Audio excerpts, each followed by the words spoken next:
ಎಲ್ಲರಿಗೂ ನಮಸ್ಕಾರ. ಇವತ್ತಿನ ಈ ವಿಡಿಯೋ ತರಗತಿಯಲ್ಲಿ ನಾವು 10ನೇ ತರಗತಿ ಗಣಿತದಲ್ಲಿ ಬಹುಪದೋಕ್ತಿಗಳು ಅದರ ಬಗ್ಗೆ ಮಾಹಿತಿ ತಿಳ್ಕೊಳ್ತೀವಿ. ಇಂಟ್ರೊಡಕ್ಷನ್ ಪಾರ್ಟ್ ಮತ್ತು ಅದರಲ್ಲಿರುವಂಥ ವಿಶೇಷ ಕಲಿಕಾಂಶಗಳು ಏನೇನು ಮತ್ತು ಅಭ್ಯಾಸ ಪಾಯಿಂಟ್ 1ರಲ್ಲಿರುವಂಥ ಸಮಸ್ಯೆಗಳನ್ನು ಬಿಡಿಸೋಣ. ನಾವು ಪ್ರಮುಖವಾಗಿ ಗಮನಿಸಬೇಕಾಗಿದ್ದು ಕೆಲವು ಅಂಶಗಳು.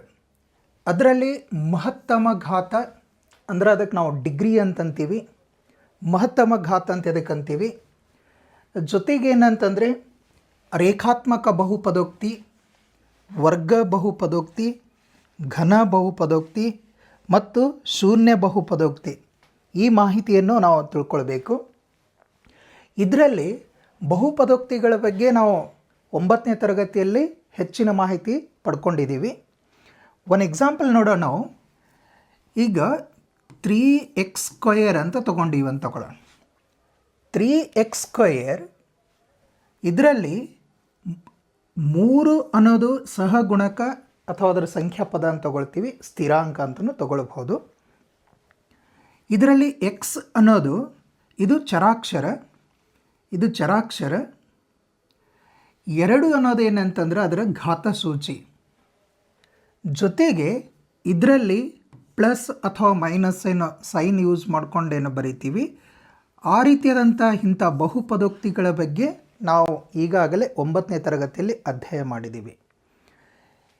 ಈ ಬಹುಪದೋಕ್ತಿಗಳನ್ನು ನಾವು ಈಗ ಫಾರ್ ಎಕ್ಸಾಂಪಲ್ ನೋಡಿ, ಈಗ 3x² ಪ್ಲಸ್ 2x ಪ್ಲಸ್ 3 ಇದು ಒಂದು ಬಹುಪದೋಕ್ತಿ. ಈ ಬಹುಪದೋಕ್ತಿಗೆ ಪಿ ಆಫ್ ಎಕ್ಸ್ ಅಂಥೇಳಿ ಸೂಚಿಸ್ತೀವಿ. ಅಂದರೆ ಇಲ್ಲಿ ಎಕ್ಸ್ ಚರಾಕ್ಷರನ್ನು ಹೊಂದಿರುವಂಥ ಬಹುಪದೋಕ್ತಿಯಾಗಿದೆ ಅಂತ ಹೇಳ್ತೀವಿ.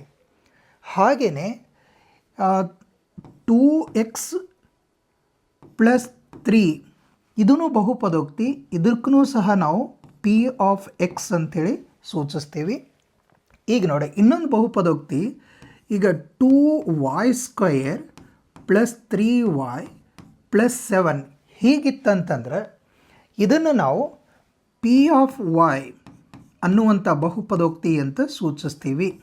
ಓಕೆನಾ? ಯಾಕಂದರೆ ಇಲ್ಲಿ ವಾಯ್ ಚರಾಕ್ಷರವನ್ನು ಹೊಂದಿದೆ ಅಂತ ತಗೊಳ್ತೀವಿ. ಓಕೆ, ಇಷ್ಟು ಮಾಹಿತಿಯನ್ನು ತಗೊಂಡಿವಿ. ಈಗ ಇದರಲ್ಲಿ ನಮಗೆ ಬೇಕಾಗಿದ್ದೇನು ಪ್ರಮುಖ ಅಂತಂದರೆ ಮಹತ್ತಮ ಘಾತ ಅಂತ ಎದಕ್ಕಂತೀವಿ ಅನ್ನೋದಕ್ಕೆ. ಈಗ ನೋಡಿ ಒಂದು ಬಹುಪದೋಕ್ತಿ ಬರೀತೀನಿ ನೋಡಿ. 2x³ ಪ್ಲಸ್ 7x ಪ್ಲಸ್ 3 ಇದೊಂದು ಬಹುಪದೋಕ್ತಿ ತೊಗೊಂಡಿನಿ. ಓಕೆ, ಈ ಬಹುಪದೋಕ್ತಿಯಲ್ಲಿ ನೋಡಿ ಇದರಲ್ಲಿ ನಾವು ಕೊಟ್ಟಿರುವಂಥ ಚರಾಕ್ಷರ ಏನಿದೆ ನೋಡು, ಆ ಚರಾಕ್ಷರದ ಘಾತ ನೋಡ್ಕೊಳ್ಳೋಣ ಫಸ್ಟ್. ಎಕ್ಸ್ ಇದ್ರ ಘಾತಾಂಕ 1 ಆಗಿರುತ್ತೆ, ಇದ್ರ ಘಾತಾಂಕ 2 ಆಗಿದೆ. ಅಂದರೆ ಈ ಬಹುಪದೋಕ್ತಿಯಲ್ಲಿ ಅತಿ ಹೆಚ್ಚಿನ ಘಾತಾಂಕ ಏನಿರುತ್ತೆ ನೋಡು, ಅದಕ್ಕೆ ನಾವು ಮಹತ್ತಮ ಘಾತ ಅಥವಾ ಡಿಗ್ರಿ ಅಂತ ಹೇಳ್ತೀವಿ. ಅಂದರೆ ಇಲ್ಲಿ ಕೊಟ್ಟಿರುವಂಥ ಬಹುಪದೋಕ್ತಿಯ ಡಿಗ್ರಿ ಎಷ್ಟು ಅಂತ ತೊಗೊಳ್ತೀವಿ ನಾವು? 3 ಅಂಥೇಳಿ ತೊಗೊಳ್ತೀವಿ. Okay, clear? ಇನ್ನೊಂದು ಎಕ್ಸಾಂಪಲ್ ನೋಡೋಣ. ಇನ್ನೊಂದು ಬಹುಪದೋಕ್ತಿ ತೊಗೊಳ್ಳೋಣ. 6x² plus 7x plus 9x³ plus 8x4 ಹೀಗಾದಂತ ತೊಗೊಳ್ಳೋಣ. ಇದರಲ್ಲಿ ನನಗೆ ಬೇಕಾಗಿದ್ದೇನು ಅಂತಂದ್ರೆ ಮಹತ್ತಮ ಘಾತ ಅಂದರೆ ಡಿಗ್ರಿ. ಅಂದರೆ ಕೊಟ್ಟಿರುವಂಥ ಚರಾಕ್ಷರ ಏನಿರುತ್ತೆ ನೋಡು, ಅದು ಅತಿ ಹೆಚ್ಚಿನ ಘಾತಾಂಕವನ್ನು ಹೊಂದಿದ್ದು, ಅಂದರೆ ಎಷ್ಟು ಅತಿ ಹೆಚ್ಚಿನ ಘಾತಾಂಕ ಹೊಂದಿದೆ ಅಂತನ್ನೋದಕ್ಕೆ ನಾವು ಮಹತ್ತಮ ಘಾತ ಅಂತೀವಿ. ನೋಡಿ ಇದರಲ್ಲಿ ಎಕ್ಸ್ನ ಘಾತಾಂಕ 2 ಐತೆ, ಇದ್ರ ಎಕ್ಸ್ನ ಘಾತಾಂಕ 1 ಇರುತ್ತೆ, ಎಕ್ಸ್ನ ಘಾತಾಂಕ 3 ಇದೆ, ಇಲ್ಲಿ ಎಕ್ಸ್ನ ಘಾತಾಂಕ 4 ಇದೆ. ಅಂದರೆ ಯಾವುದು ಜಾಸ್ತಿ ಆಗಿದೆ ಇದರಲ್ಲಿ? 4. ಅಂದರೆ ಎಕ್ಸ್ ಘಾತಾಂಕ 4. ಅಂದರೆ ಇದು ಕೊಟ್ಟಿರುವಂಥ ಬಹುಪದೋಕ್ತಿಯ ಡಿಗ್ರಿ ಅಥವಾ ಮಹತ್ತಮ ಘಾತ ಎಷ್ಟು ಅಂತಂದರೆ 4 ಅಂತ ಹೇಳಬೇಕು. Okay, clear? ಮಹತ್ತಮ ಘಾತ ವೆರಿ ಇಂಪಾರ್ಟೆಂಟ್. ಪರೀಕ್ಷೆಯಲ್ಲಿ 1 ಅಂಕದ ಪ್ರಶ್ನೆ ಕೇಳ್ತಾರೆ. ಅದು ಕೊಟ್ಟಿರುವಂಥ ಬಹುಪದೋಕ್ತಿಯ ಮಹತ್ತಮ ಘಾತ ಏನು ಅಂತ ನಾವು ಹೇಳಿಕೊಡಬೇಕಾಗತ್ತೆ. ಹಾಗಾಗಿ ಮಹತ್ತಮ ಘಾತ ಹೇಳಬೇಕು ಅಂತಂದರೆ ನಾವು ಮೊದಲನೇದಾಗಿ ಅರ್ಥ ಮಾಡ್ಕೊಳ್ಳೋಣ. ಏನು ಕೊಟ್ಟಿರುವಂಥ ಬಹುಪದೋಕ್ತಿಯಲ್ಲಿ ಆ ಚರಾಕ್ಷರದ ಅತಿ ಹೆಚ್ಚಿನ ಘಾತಾಂಕ ಏನಿರುತ್ತೆ ನೋಡು, ಅದನ್ನು ನಾವು ಡಿಗ್ರಿ ಅಂತೀವಿ ಅಥವಾ ಮಹತ್ತಮ ಘಾತ ಅಂತೀವಿ ಅನ್ನೋದನ್ನು ಗಮನಿಸಬೇಕು. ಓಕೆ, ಕ್ಲಿಯರ್ ಇದು? ನೆಕ್ಸ್ಟ್, ರೇಖಾತ್ಮಕ ಬಹುಪದೋಕ್ತಿ ಬಗ್ಗೆ ಒಂದಿಷ್ಟು ಮಾಹಿತಿ ತಗೊಳ್ತೀವಿ. ರೇಖಾತ್ಮಕ ಬಹುಪದೋಕ್ತಿ ಅಂತಂದರೆ ಕೊಟ್ಟಿರುವಂಥ ಬಹುಪದೋಕ್ತಿ.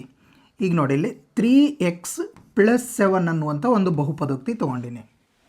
ಈ ಬಹುಪದೋಕ್ತಿಯಲ್ಲಿ ಚರಾಕ್ಷರ ಒಂದಾಗಿದೆನಾ, ಇದರ ಘಾತಾಂಕ ಒಂದಾಗಿರುತ್ತೆ, ಅಂದ್ರೆ ಅದರ ಡಿಗ್ರಿ ಒಂದಿರುತ್ತೆ. ಕೊಟ್ಟಿರುವಂಥ ಬಹುಪದೋಕ್ತಿಯ ಡಿಗ್ರಿ ಒಂದಾಗಿತ್ತು ಅಥವಾ ಮಹತ್ತಮ ಘಾತ ಒಂದಾಗಿತ್ತು ಅಂತಂದ್ರೆ ಅದಕ್ಕೆ ನಾವು ರೇಖಾತ್ಮಕ ಬಹುಪದೋಕ್ತಿ ಅಂತ ಹೇಳ್ತೀವಿ. Okay, clear? ಇನ್ನೊಂದು ಸಲ ಹೇಳ. ರೇಖಾತ್ಮಕ ಬಹುಪದೋಕ್ತಿ ಅಂತಂದ್ರೆ ಕೊಟ್ಟಿರುವಂಥ ಬಹುಪದೋಕ್ತಿಯ ಡಿಗ್ರಿ ಅಥವಾ ಮಹತ್ತಮ ಘಾತ ಅಂದರೆ ಅತಿ ಹೆಚ್ಚಿನ ಘಾತ ಒಂದಾಗಿತ್ತು ಅಂತಂದರೆ ಅದಕ್ಕೇನನ್ಬೇಕು ನಾವು ರೇಖಾತ್ಮಕ ಬಹುಪದೋಕ್ತಿ ಅಂತ ಹೇಳಬೇಕು. Okay, clear? ನೋಡಿ, ಇನ್ನೊಂದು ಎಕ್ಸಾಂಪಲ್ ನೋಡೋಣ. ಮತ್ತೊಂದು ಎಕ್ಸಾಂಪಲ್. ಈಗ ನೋಡಿ, ಇಲ್ಲಿ 3x+8 ಇದೆ ಅಂತ ತಗೊಳ್ತೀವಿ. 3x+8 ಇದ್ರ ಚರಾಕ್ಷರ ಎಕ್ಸ್ ಆಗಿದೆನಾ, ಇದರ ಡಿಗ್ರಿ ಅಂದರೆ ಇದ್ರ ಘಾತಾಂಕ ಒಂದಾಗಿದೆಯಲ್ಲ, ಇದು ಒಂದೇ ಅದಲ್ಲ, ಅದಕ್ಕಾಗಿ ಅದರ ಡಿಗ್ರಿ ಒಂದಾಗಿರುವುದರಿಂದ ಈ ಬಹುಪದೋಕ್ತಿಯು ರೇಖಾತ್ಮಕ ಬಹುಪದೋಕ್ತಿಯಾಗಿದೆ ಅನ್ನೋದು ಗೊತ್ತಾಯಿತು. ಇದಕ್ಕೆ ಎಕ್ಸಾಂಪಲ್ ಬರೆಯೋಣ ನಾವು. ಇದಕ್ಕೊಂದು example, p of x is equal to 3x+9. Okay, ಇದೊಂದು ರೇಖಾತ್ಮಕ ಬಹುಪದೋಕ್ತಿ. ಇದಕ್ಕೆ ಇನ್ನೊಂದು ಎಕ್ಸಾಂಪಲ್ ತಗೊಳ್ಳೋಣ. p of x is equal to ಇನ್ನೊಂದು 9x+3. ಓಕೆ, ನೋಡಿ, ಇದರಲ್ಲಿ ಚರಾಕ್ಷರ ಎಕ್ಸ್ ಆಗಿದೆ, ಅದರ ಡಿಗ್ರಿ 1. ಇದರಲ್ಲಿ ಚರಾಕ್ಷರ ಎಕ್ಸ್ ಆಗಿದೆ, ಅದರ ಡಿಗ್ರಿ 1. ಹಾಗಾಗಿ ಇದು ರೇಖಾತ್ಮಕ ಬಹುಪದೋಕ್ತಿ ಅಂತ ಹೇಳ್ತೀವಿ. ಓಕೆ, ಅದೇ ರೀತಿಯಲ್ಲಿ ವರ್ಗ ಬಹುಪದೋಕ್ತಿ ಅಂತ ಹೇಳಬೇಕು ಅಂದರೆ ವರ್ಗ ಬಹುಪದೋಕ್ತಿ ಯಾವುದಾಗಿರುತ್ತೆ ಅಂತಂದರೆ ಇದರಲ್ಲಿ ವರ್ಗ ಬಹುಪದೋಕ್ತಿ ಡಿಗ್ರಿ ಕೊಟ್ಟಿರುವಂಥ ಬಹುಪದೋಕ್ತಿಯ ಡಿಗ್ರಿ ಎಷ್ಟಾಗಿರಬೇಕು? 2 ಇರಬೇಕು. ಕೊಟ್ಟಿರುವಂಥ ಬಹುಪದೋಕ್ತಿಯ ಡಿಗ್ರಿ 2 ಆಗಿತ್ತು ಅಂತಂದರೆ ಅದಕ್ಕೆ ನಾವೇನಂತ ಹೇಳ್ತೀವಿ? ವರ್ಗ ಬಹುಪದೋಕ್ತಿ ಅಂತ ಹೇಳ್ತೀವಿ. ಒಂದು ಎಕ್ಸಾಂಪಲ್ ನೋಡಿ, ಇದಕ್ಕೊಂದು ಎಕ್ಸಾಂಪಲ್. ಇದು p of x ಅನ್ನುವಂಥ ಬಹುಪದೋಕ್ತಿ ತೊಗೊಳ್ತೀನಿ. ಇದರಲ್ಲಿ 3x² + 7x+2 ಇದೊಂದು ಬಹುಪದೋಕ್ತಿ ಆಯ್ತಲ್ಲ. ಇದರ ಈ ಬಹುಪದೋಕ್ತಿಯ ಡಿಗ್ರಿ ನೋಡಿ, ಘಾತಾಂಕ ನೋಡ್ತೀವಿ, ಇದ್ರ ಘಾತಾಂಕ 1 ಇದೆ, ಇದ್ರ ಘಾತಾಂಕ 2, ಅಂದರೆ ಡಿಗ್ರಿ ಎಷ್ಟಾಯಿತು? 2 ಆಗಿದೆಯಲ್ಲ. ಡಿಗ್ರಿ 2 ಹೊಂದಿರುವುದರಿಂದ ಈ ಕೊಟ್ಟಿರುವಂಥ ಈ ಬಹುಪದೋಕ್ತಿಯ ಡಿಗ್ರಿ 2 ಹೊಂದಿರುವುದರಿಂದ ಇದನ್ನು ನಾವು ವರ್ಗ ಬಹುಪದೋಕ್ತಿ ಅಂತ ಹೇಳ್ತೀವಿ. ವರ್ಗ ಬಹುಪದೋಕ್ತಿ ಅಂತ ತಗೊಳ್ಬೇಕು. ಗೊತ್ತಾಯ್ತಾ? ವರ್ಗ ಬಹುಪದೋಕ್ತಿ ಅಂದರೆ ಡಿಗ್ರಿ ಎಷ್ಟಿರಬೇಕು? 2 ಇರಬೇಕು. ಇನ್ನೊಂದು ಎಕ್ಸಾಂಪಲ್ ನೋಡೋಣ. ಇನ್ನೊಂದು ಎಕ್ಸಾಂಪಲ್, ಈಗ p of y ಅಂತ ತಗೊಳ್ತೀನಿ. ಅಂದರೆ ಇಲ್ಲಿ y ಚರಾಕ್ಷರ ಇರುತ್ತೆ. 8y² + 3y+2 ನೋಡು, ಇದರಲ್ಲೇ ಚರಾಕ್ಷರ y ಆಗಿದೆನಾ, ಇದ್ರ ಘಾತಾಂಕ 1, ಈ ಚರಾಕ್ಷರದ ಘಾತಾಂಕ 2, ಅಂದರೆ ಈ ಬಹುಪದೋಕ್ತಿಯ ಡಿಗ್ರಿ ಎಷ್ಟು? ಬಹುಪದೋಕ್ತಿಯ ಡಿಗ್ರಿ 2 ಆಗಿದೆ. ಬಹುಪದೋಕ್ತಿಯ ಡಿಗ್ರಿ 2 ಆಗಿದೆ. ಹಾಗಾಗಿ ಇದನ್ನು ನಾವೇನಂತೀವಿ? ವರ್ಗ ಬಹುಪದೋಕ್ತಿ ಅಂತ ಹೇಳ್ತೀವಿ. Okay, clear? ಇನ್ನೊಂದು ಮಾಹಿತಿ ನೋಡಿ, ಇದ್ರಾಗ ಘನ ಬಹುಪದೋಕ್ತಿ ಅಂದರೆ ಇಲ್ಲಿ ಏನಾಗಿರಬೇಕು? ಡಿಗ್ರಿ 3 ಆಗಿರಬೇಕು. ಅಂದರೆ ಅದರ ಮಹತ್ತಮ ಘಾತ ಏನಾಗಿರಬೇಕು? 3 ಆಗಿರಬೇಕು. ಅದಕ್ಕೆ ನಾವು ವರ್ಗ ಬಹುಪದೋಕ್ತಿ ಅಂತ ಹೇಳ್ತೀವಿ. ಇದಕ್ಕೊಂದು ಎಕ್ಸಾಂಪಲ್ ನೋಡಿ, ಇದಕ್ಕೊಂದು ಎಕ್ಸಾಂಪಲ್ ತಗೊಳ್ಳೋಣ. ಈಗ p of x is equal to 8x³ + 7x² + 2x + 8 ಇದೊಂದು ಬಹುಪದೋಕ್ತಿನ. ಈ ಬಹುಪದೋಕ್ತಿಯಲ್ಲಿ ನಾವು ಡಿಗ್ರಿ ನೋಡಬೇಕು ಅಂತಂದ್ರೆ ಏನು ಮಾಡ್ತೀವಿ? ಅದರ ಘಾತಾಂಕ ಅತಿ ಹೆಚ್ಚಿನ ಘಾತ ಇರಬೇಕಂತ ಹೇಳಿದ್ದೀವಿ. ನೋಡಿ, ಇದರ ಅತಿ ಹೆಚ್ಚಿನ ಘಾತ ಅಥವಾ ಮಹತ್ತಮ ಘಾತ ಡಿಗ್ರಿ 3 ಆಗಿದೆ. ಇದು 3, ಇದು 2, ಇದ್ರ ಘಾತಾಂಕ 1, ಅಂದರೆ ಡಿಗ್ರಿ ಎಷ್ಟಾಯಿತು? 3 ಆಯಿತು. ಈ ರೀತಿಯಲ್ಲಿರುವಂಥ ಬಹುಪದೋಕ್ತಿಗೆ ಏನಂತೀವಿ ನಾವು? ಇದು ಘನ ಬಹುಪದೋಕ್ತಿ ಅಂತ ಹೇಳ್ತೀವಿ. ಡಿಗ್ರಿ 3 ಆಗಿರುವಂಥ ಬಹುಪದೋಕ್ತಿಯನ್ನು ಏನು ಹೇಳಬೇಕು? ಘನ ಬಹುಪದೋಕ್ತಿ ಅಂತ ಹೇಳಬೇಕು. ಇನ್ನು ಈಗ ನಾವು ಬಹುಪದೋಕ್ತಿಯ ಶೂನ್ಯತೆ ಬಗ್ಗೆ ಒಂದಿಷ್ಟು ಮಾಹಿತಿ ತಗೊಳ್ಳೋಣ. ಬಹುಪದೋಕ್ತಿಗಳ ಶೂನ್ಯತೆ.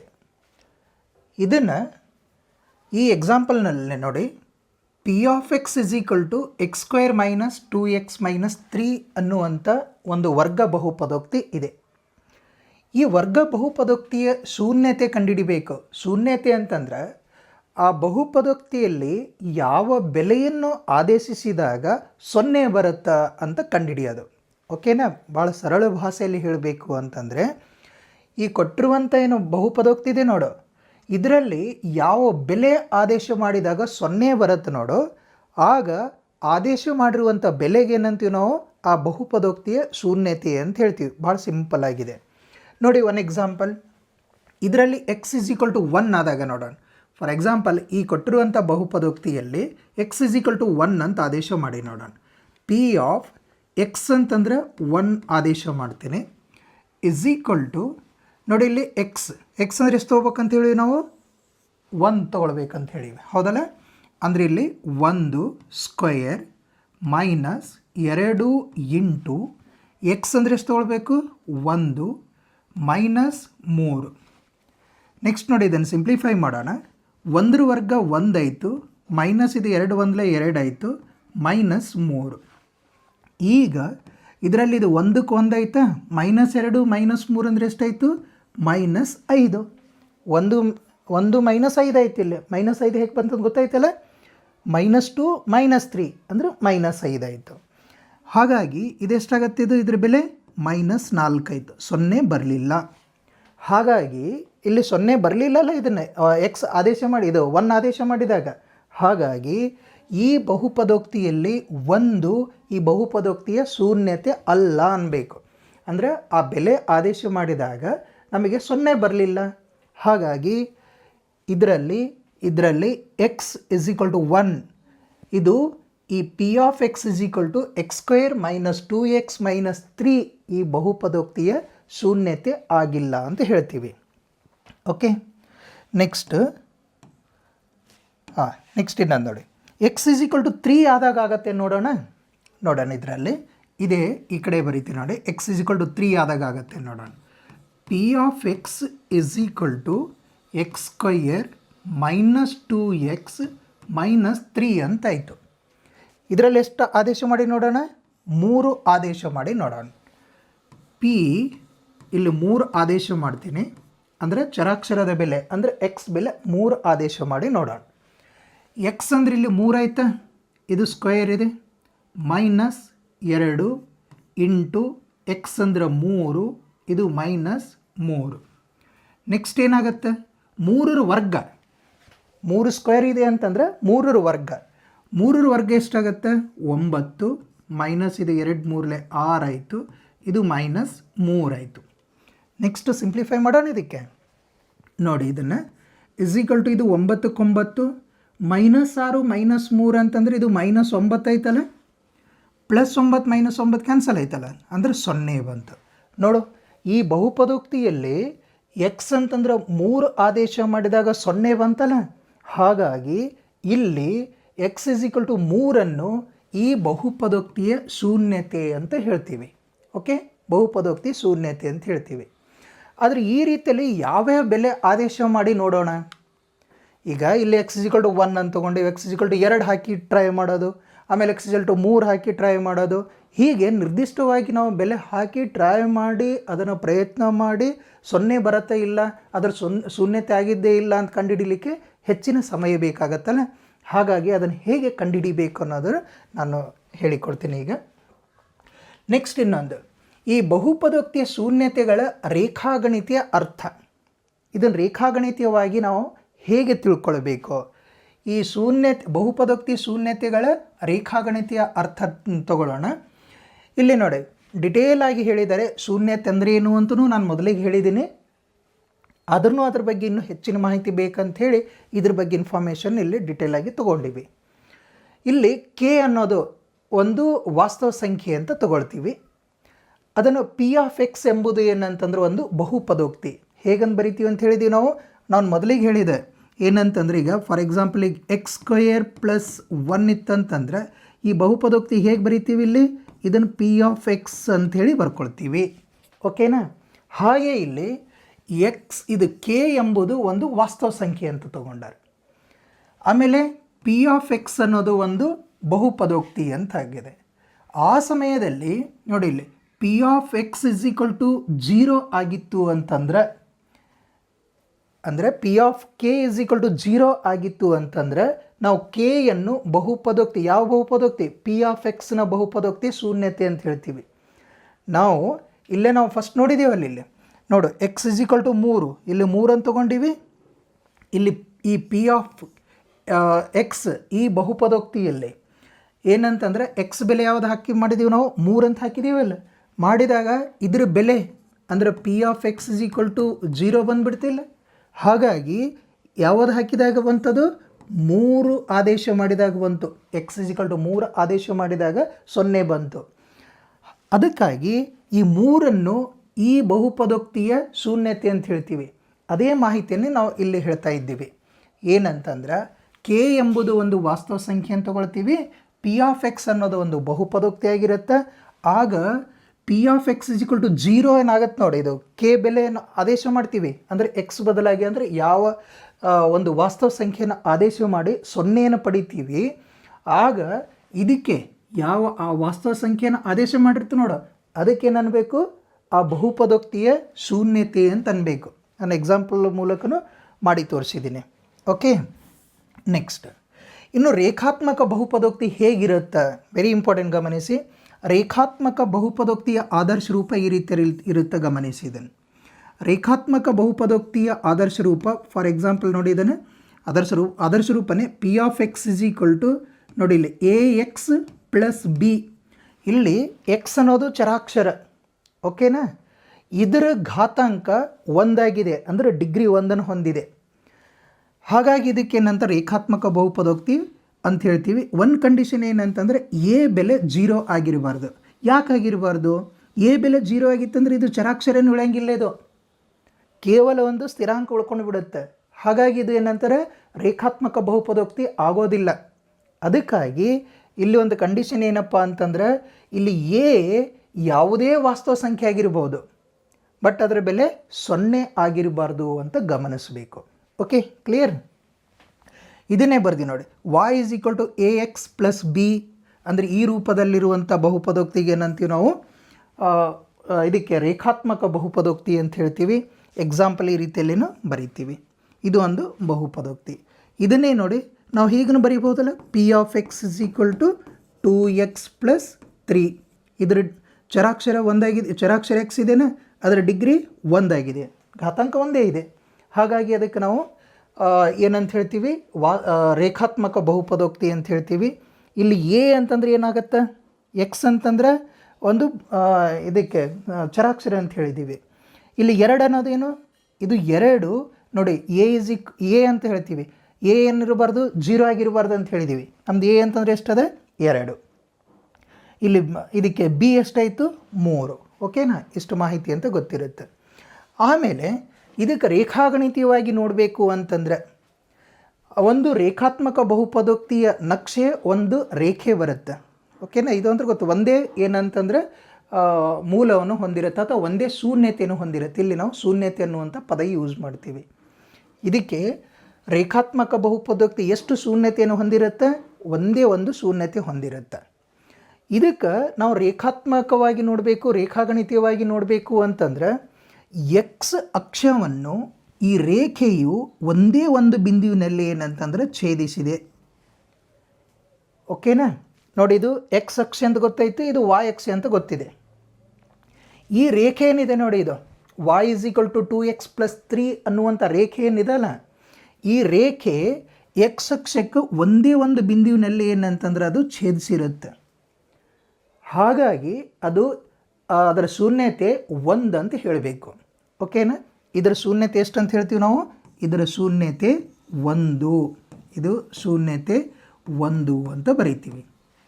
ಅಂದರೆ ಎಕ್ಸ್ ರೇಖೆ, ಎಕ್ಸ್ ಅಕ್ಷಾಂಶಕ್ಕೆ, ಆ ಎಕ್ಸ್ ಅಕ್ಷಗೆ ಎಷ್ಟು ಬಿಂದುವಿನಲ್ಲಿ ಅದು ಟಚ್ ಆಗಿರುತ್ತೆ ಅಥವಾ ರೇಖೆಯನ್ನು ಎಷ್ಟು ಬಿಂದುವಿನಲ್ಲಿ ಅದು ಛೇದಿಸಿರುತ್ತೆ ಆ ರೇಖೆ, ಅದಕ್ಕೇನಂತೀವಿ ನಾವು ಇದಕ್ಕೆ ಬಹುಪದೋಕ್ತಿಯ ಶೂನ್ಯತೆ ಅಂತ ಹೇಳ್ತೀವಿ. ಇಲ್ಲಿ ಕಾಣುವಂಥ ಚಿತ್ರದಲ್ಲಿ, ಈ ಗ್ರಾಫ್ನಲ್ಲಿ ಈ ರೇಖೆ y=2x+3 ಅನ್ನುವಂಥ ರೇಖೆಯು ಎಕ್ಸ್ ಅಕ್ಷಕ್ಕೆ ಒಂದೇ ಒಂದು ಬಿಂದುವಿನಲ್ಲಿ ಛೇದಿಸಿದೆ. ಹಾಗಾಗಿ ಇದರ ಶೂನ್ಯತೆ ಒಂದಾಗಿದೆ. ಅಂದರೆ ರೇಖಾತ್ಮಕ ಬಹುಪದೋಕ್ತಿ ಎಷ್ಟು ಶೂನ್ಯತೆಯನ್ನು ಹೊಂದಿರುತ್ತೆ ಅಂತ ಹೇಳ್ತೀವಿ ನಾವು? 1 ಅಂತ ಹೇಳ್ತೀವಿ. ಓಕೆ, ನೆಕ್ಸ್ಟ್ ಇನ್ನೊಂದು ವರ್ಗ ಬಹುಪದೋಕ್ತಿ ನೋಡಿ. ಈ ವರ್ಗ ಬಹುಪದೋಕ್ತಿ ಅದರ ಆದರ್ಶ ರೂಪ ax² + bx + c ಅಂತಾಗಿರುತ್ತೆ. ಅಂದ್ರೆ ನಾವು ಮೊದಲೇ ಹೇಳಿದ್ದೀವಲ್ಲ, ಡಿಗ್ರಿ ಕೊಟ್ಟಿರುವಂಥ ಬಹುಪದೋಕ್ತಿಯ ಡಿಗ್ರಿ 2 ಹೊಂದಿತ್ತು ಅಂತಂದ್ರೆ ಅದಕ್ಕೆ ನಾವು ವರ್ಗ ಬಹುಪದೋಕ್ತಿ ಅಂತ ಹೇಳ್ತೀವಿ. ಆ ವರ್ಗ ಬಹುಪದೋಕ್ತಿಯ ಆದರ್ಶ ರೂಪ ax² + bx + c ಅಂತಾಗಿರುತ್ತೆ. ಹಾಗೆಯೇ ಒಂದು ಕಂಡೀಷನ್ ಏನು? ಎ ಬೆಲೆ 0 ಆಗಿರಬಾರ್ದು. ಒಂದು ವೇಳೆ ಎ ಬೆಲೆ 0 ಆಗಿತ್ತಂದ್ರೆ ಏನಾಗಿ ಬಿಡುತ್ತೆ? ಇದು ax² ಇದು ಕಂಪ್ಲೀಟಾಗಿ 0 ಆಗಿಬಿಡುತ್ತೆ. ಇದು ರೇಖಾತ್ಮಕ ಬಹುಪದೋಕ್ತಿ ಆಗಿಬಿಡುತ್ತೆ.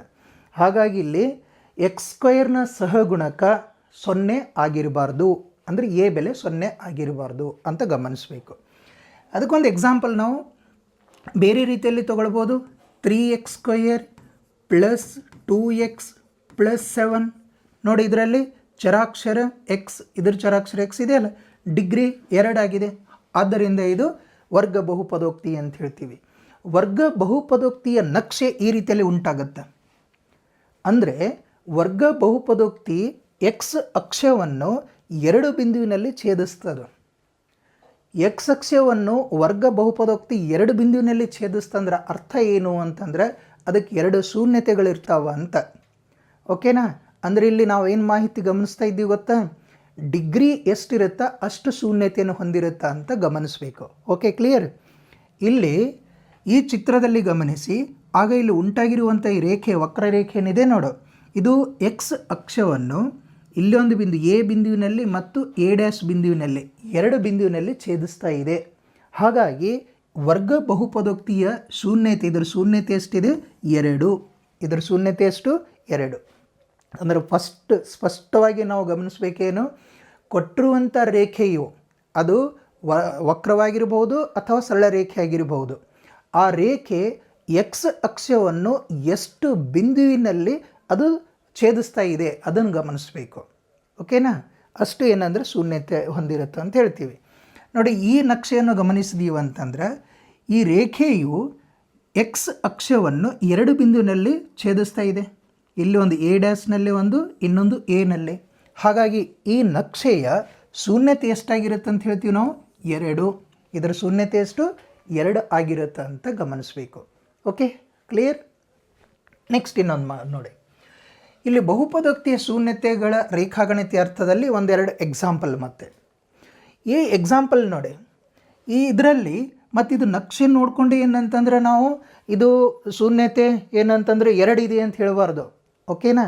ನಾವು ಮೊದಲೇನು ಹೇಳಿದ್ದೀವಿ? ನಾವು ಆ ರೇಖೆಯು ಎಕ್ಸ್ ಅಕ್ಷಕ್ಕೆ ಎಷ್ಟು ಬಿಂದುವಿನಲ್ಲಿ ಟಚ್ ಆಗುತ್ತಾ ಅಥವಾ ಎಕ್ಸ್ ಬಿಂದುವಿನಲ್ಲಿ ಎಷ್ಟು ಬಿಂದುವಿನಲ್ಲಿ ಅದು ಛೇದಿಸ್ತಾ ಅದನ್ನು ಗಮನಿಸಬೇಕು.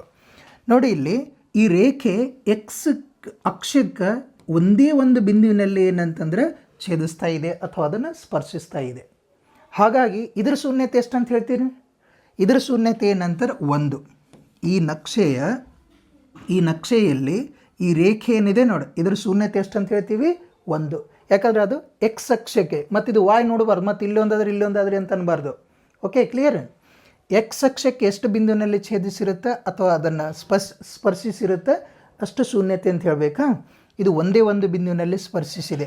ಹಾಗಾಗಿ ಇದಕ್ಕೆ ಒಂದೇ ಒಂದು ಶೂನ್ಯತೆ ಇದೆ ಅಂತ ಹೇಳ್ತೀವಿ. ಅದೇ ರೀತಿಯಲ್ಲಿ ಇಲ್ಲಿ ಈ ನಕ್ಷೆ ಗಮನಿಸಿ. ಎಕ್ಸ್ ಅಕ್ಷೆಯನ್ನು ಮಾತ್ರ ನೋಡ್ತೀನಿ.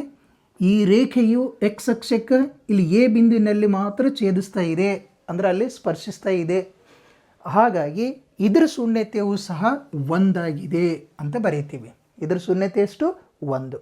ಓಕೆ, ಪರೀಕ್ಷೆಯಲ್ಲಿಯೂ ಸಹ ಇದೇ ರೀತಿಯಲ್ಲಿ ಏನಂತರ ಪ್ರಶ್ನೆ ಕೊಟ್ಟು ಇದರ ಶೂನ್ಯತೆ ಎಷ್ಟು ಆಬ್ಜೆಕ್ಟಿವ್ನಲ್ಲಿ, ಮಲ್ಟಿಪಲ್ ಚಾಯ್ಸ್ನಲ್ಲಿ ಈ ರೀತಿಯಾದಂಥ ಪ್ರಶ್ನೆಗಳಿರ್ತಾವೆ. ಸರಳ ಇದೆ, ಪರೀಕ್ಷೆ ದೃಷ್ಟಿಯಿಂದ ಇಂಪಾರ್ಟೆಂಟ್ನೂ ಇದೆ.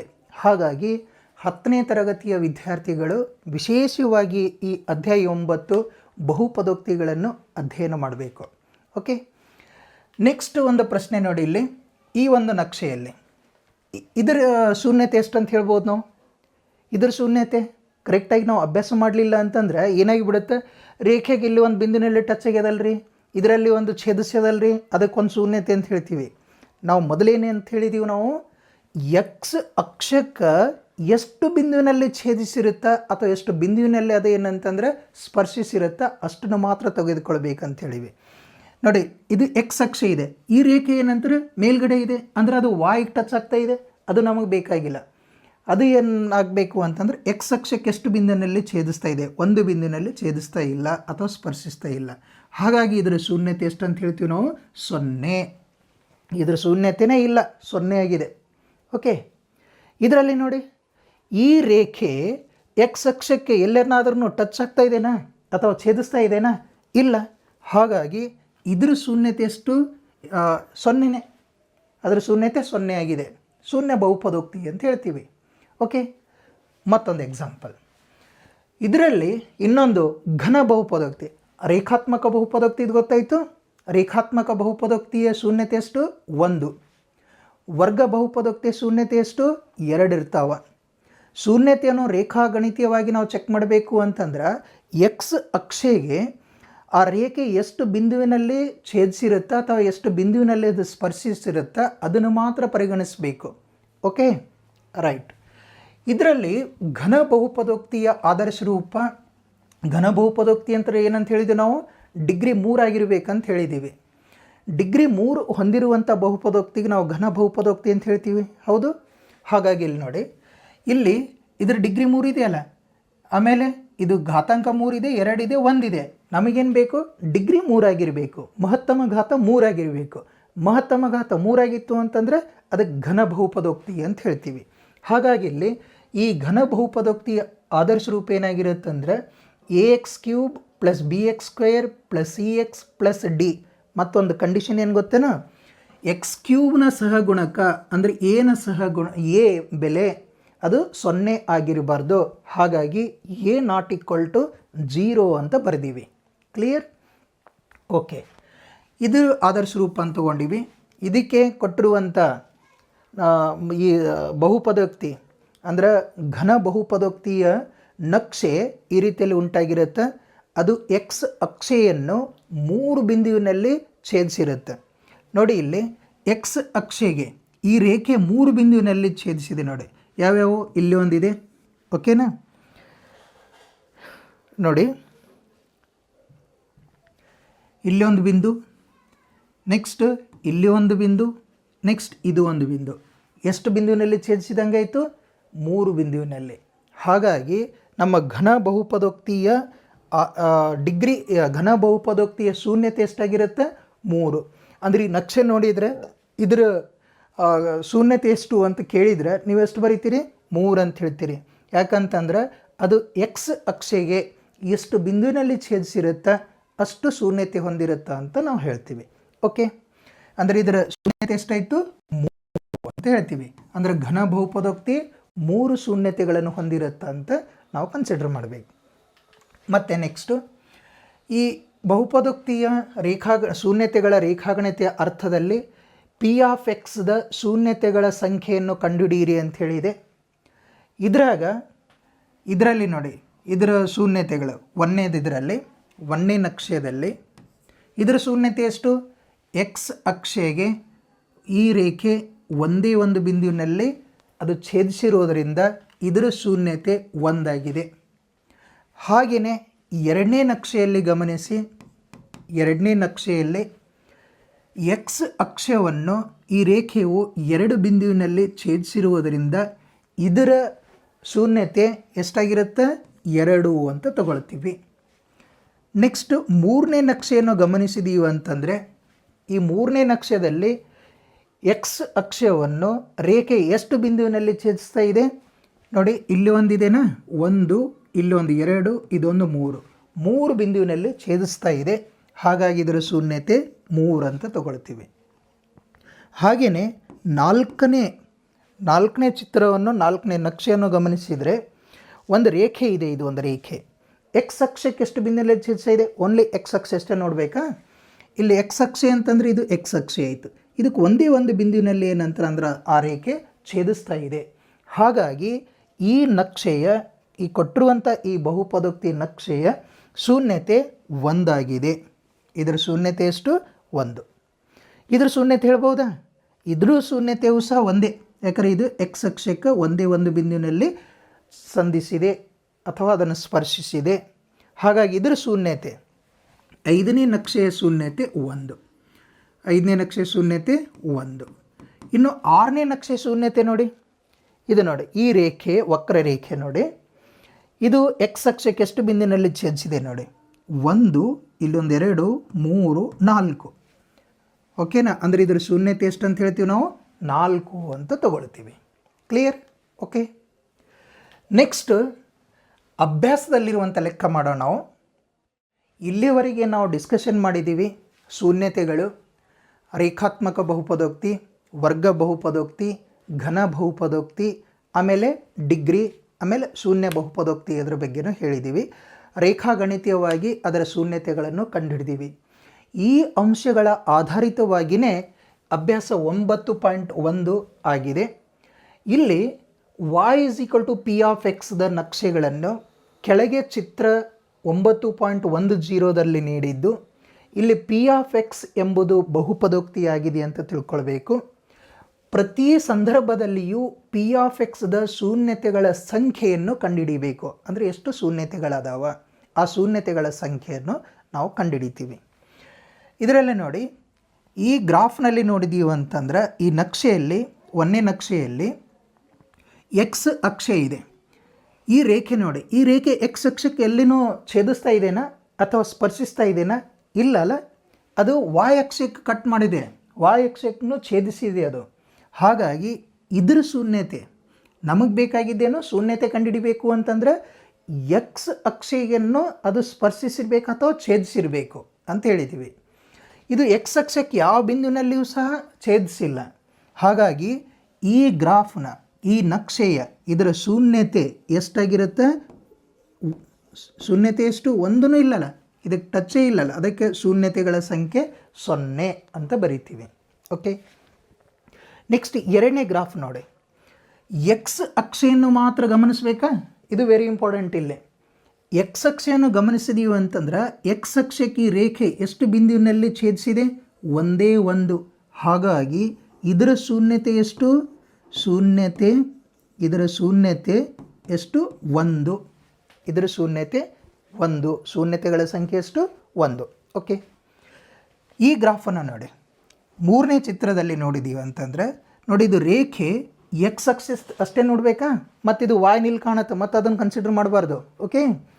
ಇದರಲ್ಲಿ ನೋಡಿ, ಎಕ್ಸ್ ಅಕ್ಷಕ್ಕೆ ಎಷ್ಟು ಬಿಂದುವಿನಲ್ಲಿ ಛೇದಿಸಿದೆ ನೋಡಿ, ಇದು 1 ಬಿಂದು, ಆಮೇಲೆ ಇದು 2ನೇ ಬಿಂದು, ಇದು 3ನೇ ಬಿಂದು. ಅಂದರೆ ಶೂನ್ಯತೆಗಳ ಸಂಖ್ಯೆ ಎಷ್ಟು ಅಂತ ತಗೊಳ್ಬೇಕು? 3. ಶೂನ್ಯತೆಗಳ ಸಂಖ್ಯೆ, ಶೂನ್ಯತೆಗಳು ಎಷ್ಟು? 3. ಶೂನ್ಯತೆಗಳ ಸಂಖ್ಯೆ 3 ಅಂತ ತಗೊಳ್ತೀವಿ. ಕ್ಲಿಯರ್? ಅರ್ಥ ಆಗ್ತಾ ಇದೆ ಏನಲ್ಲ? ಓಕೆ. ನೆಕ್ಸ್ಟು ಇದು 4ನೇ ನಕ್ಷೆಯಲ್ಲಿ ನೋಡು, ಎಕ್ಸ್ ಅಕ್ಷೆಯನ್ನು ಮಾತ್ರ ಪರಿಗಣಿಸ್ಬೇಕಂತ ಹೇಳಿದ್ದೀವಿ. ಈ ರೇಖೆ ನೋಡಿ, ಈ ರೇಖೆ ಎಕ್ಸ್ ಅಕ್ಷಕ್ಕೆ 2 ಬಿಂದುವಿನಲ್ಲಿ ಛೇದಿಸಿದೆ. ಹಾಗಾಗಿ ಇದರಲ್ಲಿ ಶೂನ್ಯತೆಗಳ ಶೂನ್ಯತೆಗಳು ಎಷ್ಟಾಗ್ತವೆ? 2 ಬಿಂದುವಿನಲ್ಲಿ ಛೇದಿಸಿದೆ ಅಂತಂದರೆ ನಾವು 2 ಅಂತ ತಗೊಳ್ತೀವಿ. ಶೂನ್ಯತೆಗಳ ಸಂಖ್ಯೆ 2 ಅಂತ ತಗೊಳ್ಬೇಕು. ಓಕೆ, ಸರಿ. ಇದರಲ್ಲಿ 5ನೇ ನಕ್ಷೆಯಲ್ಲಿ ಇಲ್ಲಿ ಶೂನ್ಯತೆಗಳ ಸಂಖ್ಯೆ ತಗೊಳ್ಳೋಣ. ಎಷ್ಟು ಶೂನ್ಯತೆಗಳಾಗ್ತಾವ? ಶೂನ್ಯತೆಗಳ ಸಂಖ್ಯೆ ಎಷ್ಟು ನೋಡಿ, ಎಕ್ಸ್ ಅಕ್ಷೆಗೆ ಈ ರೇಖೆ ಎಷ್ಟು ಬಿಂದುವಿನಲ್ಲಿ ಛೇದಿಸ್ತಾ ಇದೆ ನೋಡಿ, ಇಲ್ಲಿ 1, ಆಮೇಲೆ ಇಲ್ಲೊಂದು 2, ಇಲ್ಲಿ 3, ಇಲ್ಲಿ 4. ಹಾಗಾಗಿ ಶೂನ್ಯತೆಗಳ ಸಂಖ್ಯೆ ಎಷ್ಟು? 4. ಈ ಚಿತ್ರದಲ್ಲಿ ಶೂನ್ಯತೆಗಳ ಸಂಖ್ಯೆ 4 ಅಂತ. ನೆಕ್ಸ್ಟ್ 6ನೇ ಚಿತ್ರ ಗಮನಿಸಿದೀವಿ ಅಂತಂದ್ರೆ ಇದರಲ್ಲಿ ಈ ಶೂನ್ಯತೆಗಳ ಸಂಖ್ಯೆ ಬೇಕಾಗಿದೆ ನನಗೆ. ಶೂನ್ಯತೆಗಳ ಸಂಖ್ಯೆ ಅಥವಾ ಶೂನ್ಯತೆಗಳಂತ ಬರಿತೀವಿ ನೋಡಿ. ಎಕ್ಸ್ ಅಕ್ಷಕ್ಕೆ ಎಷ್ಟು ಬಿಂದುವಿನಲ್ಲಿ ಛೇದಿಸಿದೆ ಅಥವಾ ಸ್ಪರ್ಶಿಸಿದೆ ಎರಡನ್ನೂ ನೋಡ್ಬೋದು. ಇಲ್ಲಿ 1 ಬಿಂದುನ, ಆಮೇಲೆ ಇದು 2, ಇದು 3. ಎಷ್ಟಾಯಿತು? ಶೂನ್ಯತೆಗಳ ಸಂಖ್ಯೆ 3 ಅಂತ ತಗೊಳ್ತೀವಿ. Okay, clear?